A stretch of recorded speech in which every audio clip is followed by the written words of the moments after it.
मुरादाबाद सदर ब्लॉक की ग्राम पंचायत नानकवाड़ी के एक निजी स्कूल में पाल समाज के बैनर तले होली मिलन कार्यक्रम का आयोजन हुआ, जिसमें पाल समाज के तमाम लोगों ने शिरकत की और पाल समाज को बुलंदी पर पहुंचाने के लिए अपना योगदान देने की बात कही।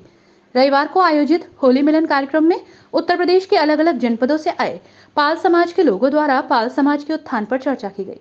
कहा गया कि पाल समाज के युवा आज तेजी से आगे बढ़ रहे हैं। उन्हें जरूरत है कि वो एकजुट होकर अपने समाज को और आगे ले जाने का काम करें। साथ ही कार्यक्रम का शुभारंभ माता अहिल्याबाई होलकर की तस्वीर पर पुष्प अर्पित कर किया गया। कार्यक्रम को संबोधित करते हुए वक्ताओं द्वारा कहा गया कि पाल समाज आज तेजी से आगे बढ़ रहा है, लेकिन अभी एकजुटता की जरूरत है, क्योंकि अभी भी उनके समाज के लोग राजनीति में इतनी आगे नहीं हैं, जहां पर उन्हें होना चाहिए। समाज को जागृत कर रही बंधुओं, भारतीय जनता पार्टी के बड़े बड़े लीडर इस मंच पे हैं और मेरा समाज सामने है। मैं सिर्फ इतना कहूंगी, बंधुओं, आपको इस पाल समाज की चिंता क्यों नहीं है? आप बताइए। ये आपका काम है, आपकी पार्टी का काम है। आप उस पार्टी में काम कर रहे हैं, तो मेरे समाज का जब आप सम्मान पा रहे हैं तो इसकी आवाज कौन उठाएगा? मेरा काम है सिर्फ इन्हें संगठित करना। मेरा काम किसी भी राजनीतिक पार्टी में काम नहीं कर रही हूँ।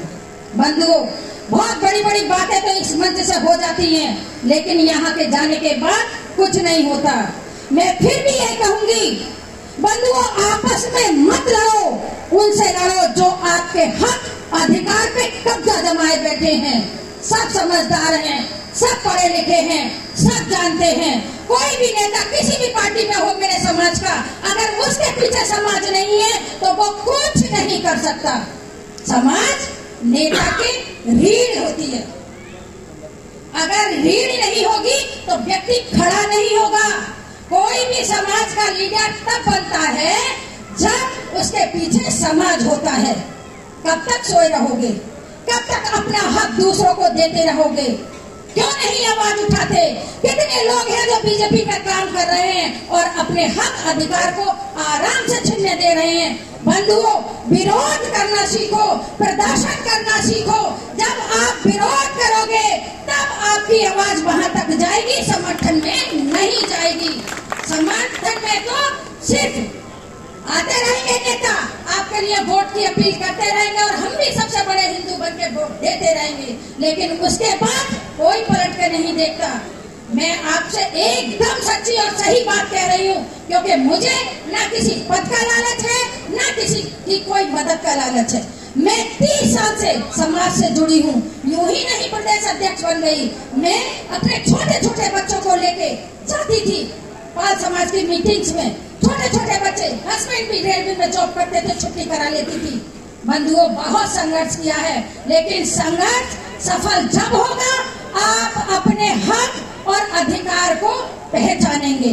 अगर आप अपने हक अधिकार को नहीं पहचानेंगे और किसी के भी पीछे नारे लगाएंगे जिंदाबाद के, तो आपके वोट लूट के चला जाएगा, आपको देगा कुछ नहीं।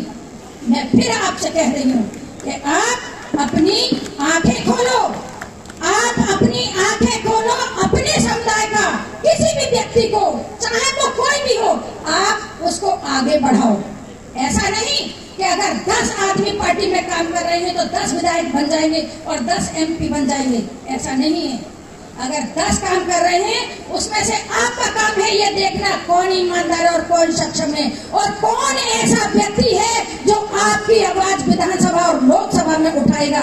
आप उसको चुनिए और आगे पीछे लग जाइए, उसको आगे बढ़ाइए, तब सफलता मिलेगी। बातों से सफलता नहीं मिलेगी।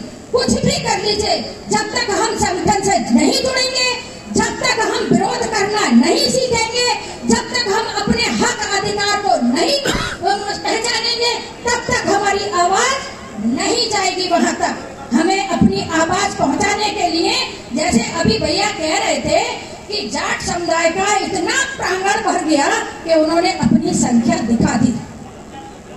ये सिर्फ ये छल फरेब राजनीति के हैं।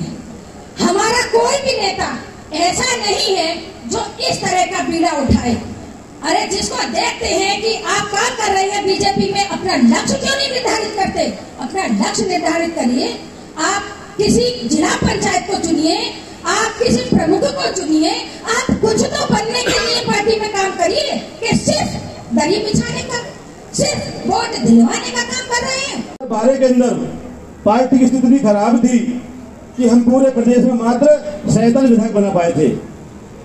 ऐसी स्थिति में टिकट देना एक ऐसे समाज को, तो वैसी कमजोर समाज, और ऊपर से उन्होंने टिकट दे दिया उनको। कोई बात नहीं, हमें अच्छा लगा, लेकिन हमें अब पता लगा कि उन्होंने इलाज कर दिया हमारा। उन्हें तो बहाना मिल गया कि तुम जीतते ही नहीं हो, आगे रास्ता बंद कर दिया पाल समाज का। मैं कहता हूं अब लड़ाई लड़ी जाए। अगर जिसको भी टिकट मिल जाएगा वही विधायक बन जाएगा, जिसको टिकट मिल जाएगा वही सांसद बन जाएगा। हमारे बड़े भाई साहब टिकट मांग रहे थे लोकसभा का, सुरपाल पाल जी, इन्हें टिकट में था, ये सांसद बन जाते हैं लोग। लेकिन ये पार्टी की बड़ी, मैं हालांकि पार्टी का सिपाही हूं, मैं पार्टी के बारे में गलत बात सुनना नहीं चाहता हूं, ये बात सही है। लेकिन जब समाज की बात आएगी तो मैं बोलूंगा, पार्टी में बोलूंगा। मैं तो बोलना भी चाहिए, भाई साहब को बोलना चाहिए।